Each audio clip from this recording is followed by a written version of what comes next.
പണ്ട് ശിവന്റെ മുടിവെട്ടാമെന്ന ബാർബറെ കഴുത്തി കിടന്ന് പാമ്പ് കടിച്ചോടിച്ച പോലെ ആയല്ല.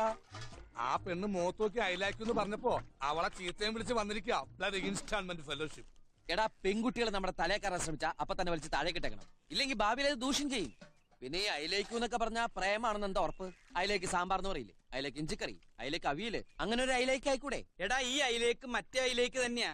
ചില പെണ്ണുങ്ങൾ ചില കാര്യങ്ങൾ അല്പം പൊതിഞ്ഞേ പറയാറുള്ളൂ. നമ്മൾ ഉടനെ അതങ്ങോട്ട് തുറന്നേക്കണം. അല്ലെങ്കിൽ അവൾ ആ പൊതിയും കൊണ്ട് വേറെ അടുത്ത് പോയിക്കളയും. പിന്നെ കിടന്ന് കരഞ്ഞിട്ട് കാര്യമില്ല.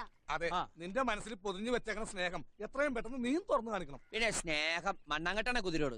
ആ കുതിരയോട് നിനക്ക് സ്നേഹമില്ലെങ്കിൽ പിന്നെ നീ എന്തിനാ ശരപഞ്ചരത്തിൽ ജയം നടക്കണ പോലെ ആ കുതിരയുടെ പിന്നിൽ മസിലും പിടിച്ച് ഇങ്ങനെ നടക്കണേ? അല്ലെങ്കിൽ ഇതിനു മുമ്പ് എത്രയോ കല്യാണ വീടുകളിൽ എത്രയോ കുതിരകളെ നീ കണ്ടിരിക്കണു.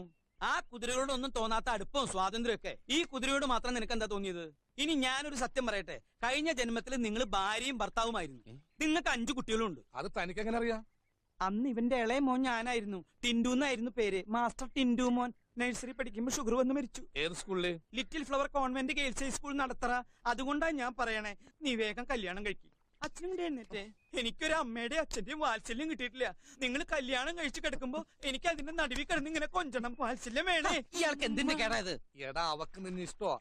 അതറിയിക്കാൻ നീ പാടിയപ്പോ അവള്